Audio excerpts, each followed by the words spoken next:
नमस्कार, स्वागत है आपका आपके सितारे में और मैं हूं आपके साथ प्राची पाराशर। दोस्तों, मलमास शुरू हो चुका है। यदि इस महीने में भगवान विष्णु को प्रसन्न करने के लिए कुछ विशेष उपाय किए जाएं तो हर व्यक्ति की हर मनोकामना पूरी हो सकती है। आज आचार्य जी बताएंगे कि इस मलमास में आप क्या खास उपाय करें और साथ ही आपको बताएंगे आज का राशिफल। तो फिर शुरू करते हैं आपके सितारे। मलमास में होगी हर मनोकामना पूरी, भगवान विष्णु को कीजिए प्रसन्न। जानिए पंडित वैभव नाथ शर्मा से कैसे करें मलमास के अचूक उपाय। तो आपके सितारे में आप अपनी हर परेशानी का हल प्राप्त कर सकते हैं और अपने सवाल भी पूछ सकते हैं। स्टूडियो में साथ देने के लिए मौजूद हैं विश्वविख्यात ज्योतिषाचार्य और वास्तुशास्त्री पंडित वैभव नाथ शर्मा। आचार्य जी, आपका हार्दिक स्वागत है। जी नमस्कार। तो यदि आपके मन में भी कोई सवाल है तो आप भी हमें कॉल कर सकते हैं। हमारे नंबर्स लगातार आपकी टीवी स्क्रीन पर फ्लैश किए जा रहे हैं। आप हमें हमारे टोल फ्री नंबर पर भी कॉल कर सकते हैं। आप हमसे सीधी बात कर सकते हैं। हमारा टोल फ्री नंबर है 1800-102-6303। आप इस नंबर पर मुफ्त में कॉल करें। इसके अलावा आप हमारे लैंडलाइन नंबर्स 0120-464-6332, 0120-464-6327 पर भी कॉल करके हमसे सीधी बात कर सकते हैं। तो चलिए सबसे पहले आचार्य जी से जान लेते हैं आज का पंचांग।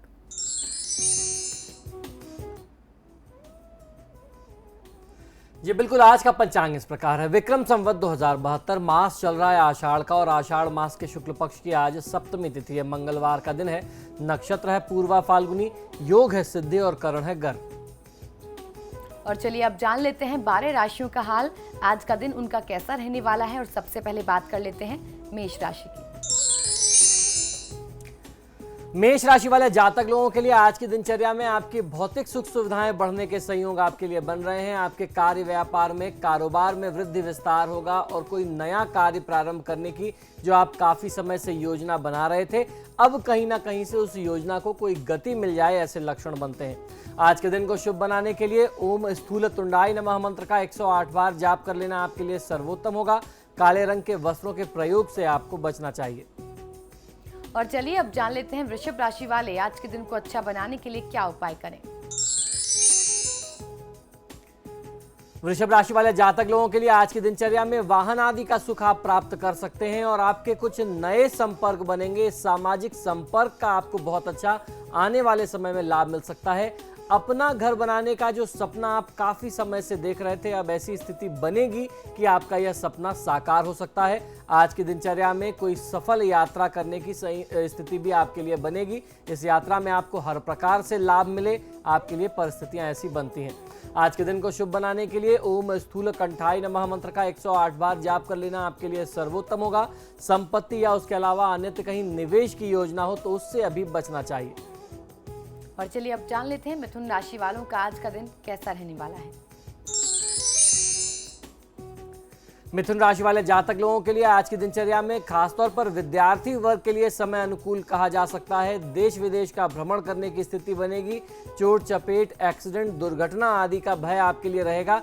साथ ही साथ पारिवारिक जिम्मेदारियां बढ़े, परिवार से संबंधित कोई बड़ा खर्च आपके ऊपर आ जाए, ऐसी स्थिति भी आपके लिए बनती है।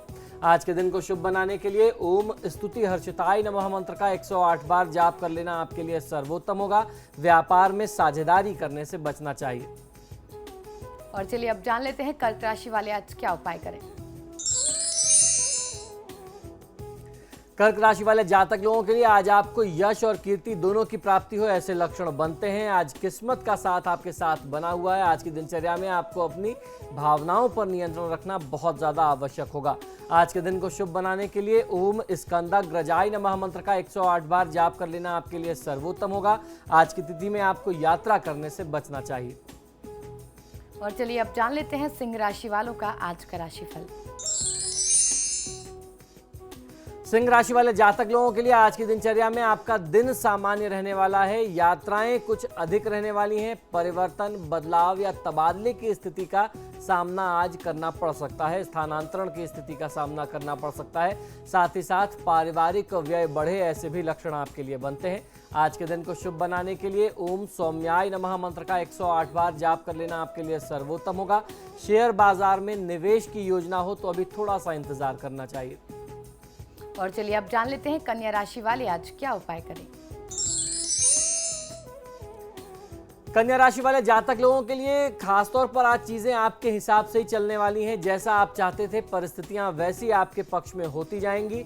किसी विषय पर लोग आपकी राय जानने का प्रयास कर सकते हैं, तो अपने विचार व्यक्त करने से पहले उस विषय पर अच्छे से चिंतन मनन करके ही अपनी राय देनी चाहिए।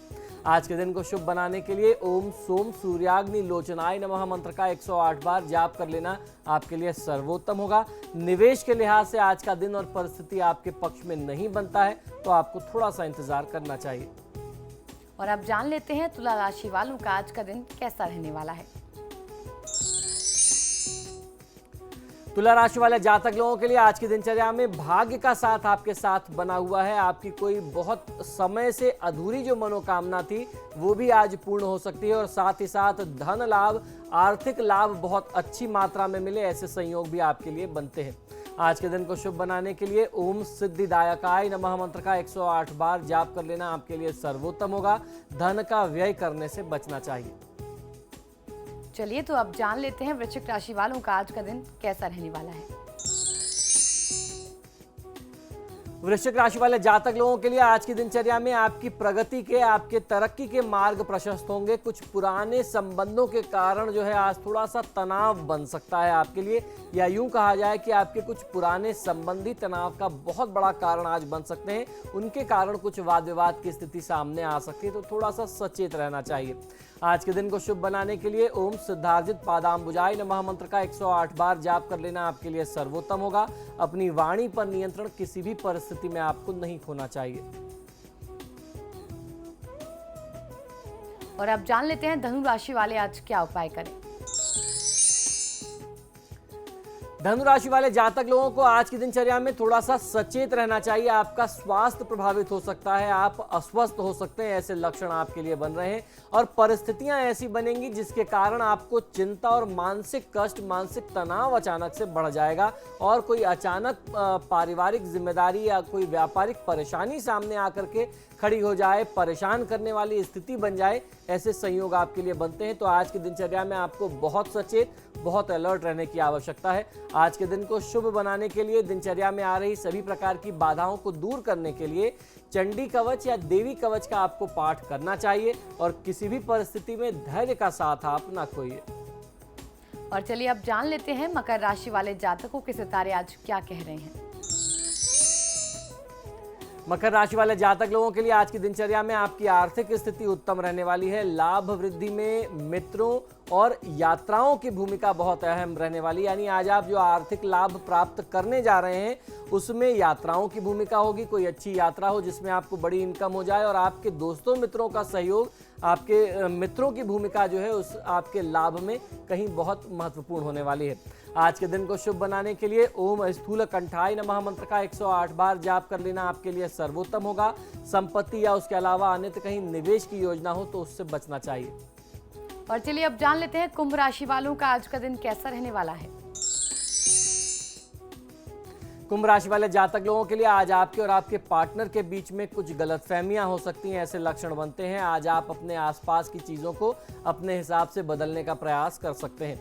आज के दिन को शुभ बनाने के लिए श्री ऋणहर्ता गणपति स्तोत्र का पाठ आपको करना चाहिए, और घर आए हुए किसी भी व्यक्ति या आगंतुक अतिथि को खाली हाथ आप विदा ना करें, इस बात का आपको ध्यान रखना है। और चलिए अब जान लेते हैं मीन राशि वालों का आज का राशिफल। मीन राशि वाले जातक लोगों के लिए आज आपको अपनी कामयाबी का, अपनी सफलता का रास्ता, उसका मार्ग आपको प्राप्त हो सकता है। आज का दिन काम करने और लाभ में वृद्धि प्राप्त करने का दिन है।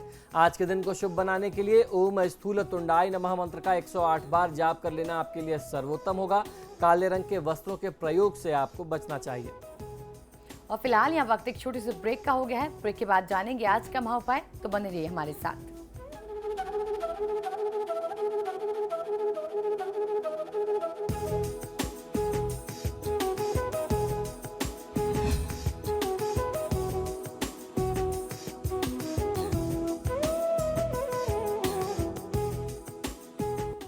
ब्रेक के बाद स्वागत है आपका।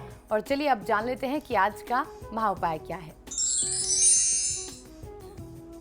जी बिल्कुल, आज के महा उपाय में मैं आपको बताने जा रहा हूं कुछ ऐसे सरल और चमत्कारी उपाय जिन्हें आप मलमास में यानी पुरुषोत्तम मास में प्रयोग में लेकर के उसका लाभ ले सकते हैं। ये उपाय जितने सरल हैं, जितने लाभकारी हैं, उसका असर, उसका प्रभाव, उसका चमत्कार जो है उतना ही प्रभावशाली है। तो आइए जानते हैं किस प्रकार से आप इन महीने का लाभ ले सकते हैं इन सरल उपायों से। हमारे धर्म ग्रंथों के अनुसार मलमास का यानी पुरुषोत्तम मास का महीना भगवान विष्णु को बहुत ही प्रिय महीना है, इसलिए उन्होंने मलमास को अपना नाम पुरुषोत्तम मास दे दिया। उन्होंने अपना नाम, इसीलिए इसको पुरुषोत्तम मास कहते हैं। ज्योतिष शास्त्र के अनुसार यदि इस महीने में भगवान विष्णु को प्रसन्न करने के लिए कुछ विशेष और सरल उपाय किए जाएं तो किसी भी व्यक्ति की कोई भी मनोकामना हो वो पूरी हो सकती है। आज मैं आपको मलमास में किए जाने वाले कुछ सरल उपायों के बारे में बताने जा रहा हूं जो इस प्रकार से हैं। आइए जानते हैं। पुरुषोत्तम मास में यानी मलमास में रोज शाम के समय में तुलसी के पौधे के सामने गाय के शुद्ध घी का दीपक आपको जरूर जलाना चाहिए और दीपक जलाने के बाद ओम वासुदेवाय नमः मंत्र का जाप करते हुए तुलसी देवी की 11 परिक्रमा आप करें। इस उपाय से घर में सुख शांति निरंतर बनी रहती है और किसी भी प्रकार का कोई संकट आपके ऊपर या आपके परिवार के ऊपर नहीं आता। दूसरा उपाय यह कि मलमास में रोज ब्रह्म मुहूर्त में उठ करके किसी भी पवित्र नदी में, कुंड या सरोवर में या तीर्थ में आपको स्नान करना चाहिए। इससे भी जीवन के सभी प्रकार के सुख प्राप्त होते हैं। इसके बाद विधि पूर्वक गायत्री मंत्र का आपको जाप करना चाहिए। स्त्रियों के लिए यह स्नान उनके पति को लंबी उम्र और अच्छा स्वास्थ्य देने वाला बताया गया है। तीसरा उपाय यह है कि यदि आप धन की इच्छा रखते हैं तो मलमास में यानी अधिक मास या पुरुषोत्तम मास में किसी भी दिन घर के आसपास स्थित किसी विष्णु मंदिर में आप जाएं और भगवान विष्णु को सफेद या पीला मिष्ठान या फिर अपने हाथ से दूध और चावल और मेवे का प्रयोग करके खीर बना लें। इस खीर में तुलसी के पत्ते यानी तुलसी दल आप अवश्य डाल करके इसका भोग आप भगवान विष्णु को लगाएं। इससे भगवान विष्णु बहुत शीघ्र ही प्रसन्न हो जाते हैं। चौथा उपाय है कि भगवान विष्णु को पीतांबरधारी भी कहा गया है, जिसका अर्थ यह है कि पीले रंग के वस्त्र धारण करने वाला। मलमास में आप पीले रंग के कपड़े, पीले रंग के वस्त्र, फल व पीला अनाज, पीला भोग भगवान विष्णु को आप समर्पित करें। इसके बाद ये सभी वस्तुएं गरीबों को, जरूरतमंदों को या फिर ब्राह्मण देवता को दान में दे दें। ऐसा करने से भी भगवान विष्णु की कृपा आप पर निरंतर बनी रहेगी। पांचवा उपाय यह है कि मलमास में आने वाली एकादशी तिथि को भगवान विष्णु को केसर मिले दूध से आप उस तिथि में अभिषेक करें। ऐसा करने से भगवान विष्णु के साथ माता लक्ष्मी भी आपके ऊपर प्रसन्न होंगी और साधक की हर मनोकामना पूरी होने के लिए वह कृपा और आशीर्वाद निरंतर बरसाती रहेंगी। छठा उपाय यह है कि यदि आप निरंतर कर्ज की स्थिति में फंसते जा रहे हैं तो मलमास में रोज किसी पीपल के वृक्ष को आप जल समर्पित करें, जल का अर्घ्य दें और संध्या के समय में वहां पर सरसों के तेल का दीपक जला करके आइए। पीपल में भगवान विष्णु का निवास माना गया है 33 कोटि यानी 33 प्रकार देवी देवताओं के साथ। इस उपाय से जल्द ही आप कर्ज मुक्त हो सकते हैं। यह बहुत माना हुआ उपाय है, खासतौर पर मलमास में इसका लाभ अवश्य लेना चाहिए। सातवां उपाय है कि मलमास में रोज दक्षिणावर्ती शंख में जल भर करके भगवान श्री विष्णु का अभिषेक आपको इससे जरूर करना चाहिए। इस उपाय से भगवान विष्णु और मां लक्ष्मी दोनों ही प्रसन्न होते हैं और जातक पर, साधक पर अपनी कृपा निरंतर बरसाते रहते हैं। आठवां उपाय यह है कि धन की कामना रखने वाले व्यक्ति को पुरुषोत्तम मास में जो मंत्र मैं आपको बताने जा रहा हूं, इस मंत्र का जाप आपको कम से कम 5 माला नित्य प्रति करना चाहिए। यह मंत्र है ओम ह्रीं ऐं क्लीं श्रीं। मंत्र पुनः सुन लीजिए, ओम ह्रीं ऐं क्लीं श्रीं। 5 माला जाप कर लेने के बाद मलमास में आने वाली जो एकादशी तिथि होती है, उस तिथि पर किसी ब्राह्मण को बुला करके आप भोजन इत्यादि करा करके उसे वस्त्र, दक्षिणा इत्यादि अन्न के साथ आप भेंट स्वरूप प्रदान करें। इससे आपको अपने जीवन में चमत्कारी लाभ प्राप्त होगा। 9वां उपाय यह है कि अधिक मास में आने वाली एकादशी तिथि को भगवान विष्णु की पूजा आपको जरूर करनी चाहिए और पूजा करते समय कुछ धन यानी कुछ पैसे भगवान विष्णु की मूर्ति या तस्वीर के समीप आप चढ़ा दें। पूजन पूर्ण हो जाने के उपरांत यानी पूजा कर लेने के उपरांत इस धन को, इस पैसे को उठा करके आप अलग अलग थोड़ा थोड़ा अपने पर्स में, अपने कैश में, अपने धन रखने के स्थान में आप रखें। इससे धन लाभ होने की संभावना बनती है और आर्थिक नुकसान की जो स्थिति है उस पर जो है लगाम लग जाती है। 10वां उपाय यह है कि यदि आपकी आमदनी निरंतर प्रयास करने के बावजूद भी नहीं बढ़ रही है या आपकी नौकरी में आपको प्रमोशन नहीं मिल रहा है, आप टैलेंटेड हैं, आपका प्रमोशन ड्यू हुआ पड़ा है, तो ऐसे में मलमास में किसी भी दिन 7 कन्याओं को अपने घर पर बुला करके आपको भोजन कराना चाहिए। भोजन में कुछ मीठा यानी खीर का होना, अगर खीर हो जाए अपने हाथों से बनी हुई तो बहुत उत्तम होता है। कुछ मीठा का होना बहुत ही आवश्यक होता है। कुछ ही दिनों में आप अनुभव करेंगे कि आपकी मनोकामना पूरी होने वाली है।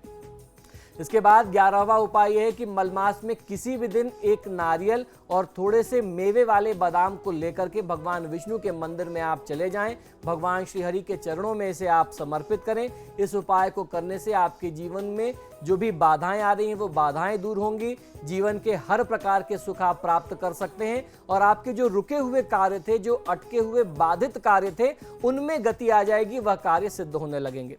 इसके बाद 12वां उपाय है कि मलमास मेला में पिंडदान करने से आपके पितरों को मुक्ति मिलती है। अधिक मास के दौरान तीर्थ में स्नान करना, दान और भगवान विष्णु की पूजा करने से मनुष्य के सभी पाप कट जाते हैं और वह स्वर्ग का वास का भागी बनता है। इस महीने में पितरों के निमित्त पिंडदान करने की भी परंपरा हमारे धर्मशास्त्रों में है। किसी भी महीने में मृत्यु होने पर अगर आप अपने घर के आसपास जो भी तीर्थ स्थान है वहां जाकर के पिंडदान करते हैं या तीर्थ में जाकर के पिंडदान करते हैं, जैसे काशी और गया जैसे विशेष तीर्थ हैं, तो ऐसे में पिंडदान करने से आपके पितरों को मोक्ष मिलता है, उनकी मुक्ति मिल जाती है और वो आपके ऊपर अपनी कृपा निरंतर बरसाते रहते हैं। तो ये कुछ ऐसे प्रमुख सरल से उपाय हैं जिन्हें आप करके अपने जीवन में लाभ ले सकते हैं। मैंने एक बहुत महत्वपूर्ण बात आपको बताई थी कि इस पुरुषोत्तम मास में श्रीमद् भागवत कथा का पाठ करना, श्रवण करना, उसके साथ साथ मालपुआ, केला और तांबे का पात्र, कुछ दक्षिणा और धार्मिक पुस्तक के साथ किसी ब्राह्मण को दान करना बहुत विशेष महात्मा रखता है। और एक कॉलर हमारे साथ जुड़ चुके हैं, नितिन कानपुर से। जी नितिन, बताएं क्या सवाल है आपका? हाँ पंडित जी नमस्ते। जी नमस्कार, बताइए। पंडित जी मेरी डेट ऑफ बर्थ है 24 जुलाई 1976। जी। समय है 11:45 का। जी। और कानपुर का जन्म है जी। जी। सर मेरा प्रश्न ये है कि मैं गवर्नमेंट जॉब करता था सर, तो मैं 16 साल हो गए मेरी जॉब को, लेकिन अभी आके मैं 4-5 महीने पहले मेरी जॉब चली गई है और सर मैं बहुत परेशान हूँ। मेरी जॉब न होने के कारण मैं पूरा स्ट्रेस हो गया, मैं बहुत डिस्टर्ब हो गया हूँ सर। जी, परेशान होने की आवश्यकता नहीं है, आप एकदम शांतचित्त रहें। आप मुझे अपना जन्म का समय एक बार फिर से दोहराइए और दिन है या रात है ये जरूर बताइए। सर ये 11:45 दिन का। जी। जन्म का स्थान भी बता दें। कानपुर नगर सर। जी। देखिए, आपकी जन्म पत्रिका के अनुसार शनि की महादशा में बुध की अंतर्दशा चल रही है। आपको बहुत ज़्यादा परेशान होने की आवश्यकता नहीं है। मैं देख सकता हूं कि थोड़ा सा संघर्ष की स्थिति है, लेकिन आपकी कुंडली में सफलता के रास्ते भी दिख रहे हैं। ऐसा लगता है कि अगर थोड़ा सा आप उपाय कर लें, आपको उचित मार्गदर्शन मिल जाए तो बहुत अच्छा भाग्योदय भी इस दौरान हो सकता है, क्योंकि बुध की अंतर्दशा और प्रत्यंतर दशा और बुध आपके लिए भाग्येश बनते हैं। कर्म स्थान में बैठे हुए अपने आप में बहुत अच्छा संयोग है। आपको करना यह है कि आप शिव परिवार की पूजा आराधना करें। शिव परिवार की पूजा करने में आपको लाभ ये मिलेगा कि जब आप महादेव शिव और माता पार्वती की पूजा करेंगे तो शनि दोषों के दुष्प्रभावों में शांति मिल जाएगी, जिसकी महादशा है। जब आप भगवान गणेश की पूजा आराधना करेंगे, नंदी देवता की पूजा आराधना करेंगे, तो बुध से संबंधित जो कष्ट है उसमें आपको फायदा मिलेगा। और भगवान कार्तिकेय की पूजा आराधना करने से बृहस्पति की शांति होती है। तो इस प्रकार से आपको शिव परिवार की पूजा आराधना करनी है। जीवन में उत्थान और सफलता आपको अवश्य मिलेगी। आशीष अगले दर्शक हमारे साथ जुड़ चुके हैं। जी आशीष, बताएं क्या सवाल है आपका? नमस्ते पंडित जी। जी नमस्कार जी, मेरी डेट ऑफ बर्थ है 21 सितंबर 1989। जी। मेरा स्थान है बीकानेर और समय है रात को 12:15 AM। जी। मेरा प्रश्न है कि मेरी सरकारी नौकरी की योग कब तक है, कब तक सरकारी नौकरी लगेगी? देखिए, सरकारी नौकरी के योग आपकी कुंडली में बहुत सुंदर बन रहे हैं, लेकिन उसमें एक ग्रहण भी बन रहा है। बृहस्पति की महादशा अभी आपके लिए आरंभ ही हुई है। बृहस्पति की महादशा, अंतर और प्रत्यंतर तीनों बृहस्पति का बहुत अच्छा संयोग है। बृहस्पति आपकी कुंडली में सप्तमेश भी हैं और उसके साथ साथ कर्मेश भी हैं, तो सरकारी नौकरी के लिए इससे अच्छा संयोग नहीं चाहिए।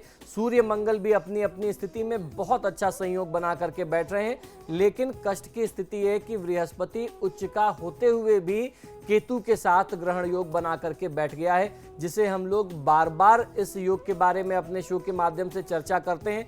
ये एक ऐसा योग है कि कुंडली में सारे राजयोग होने के बावजूद भी उन पर ताला लगा देता है। राहु केतु का जो ग्रहण योग है बृहस्पति के इतने सुंदर राजयोग को भी यह नष्ट कर देता है, समाप्त कर देता है। तो सबसे पहला काम आपको करना है कि आप पितृदोषों का निदान करें, क्योंकि ये जो चांडाल योग है ये पितृदोष को भी बताता है। पितृदोष का निदान करना चाहिए और बृहस्पति उच्च का होने के बावजूद भी आपको बृहस्पति, राहु और केतु इन तीन ग्रहों के वैदिक मंत्रों का जाप कराना है। राहु केतु का जाप कराने से जो ग्रहण योग है, जो उनकी नाराजगी है, वह समाप्त होगी और बृहस्पति का जाप कराने से उसमें उनके शुभत्व में वृद्धि होगी, आपको फायदा मिल जाएगा।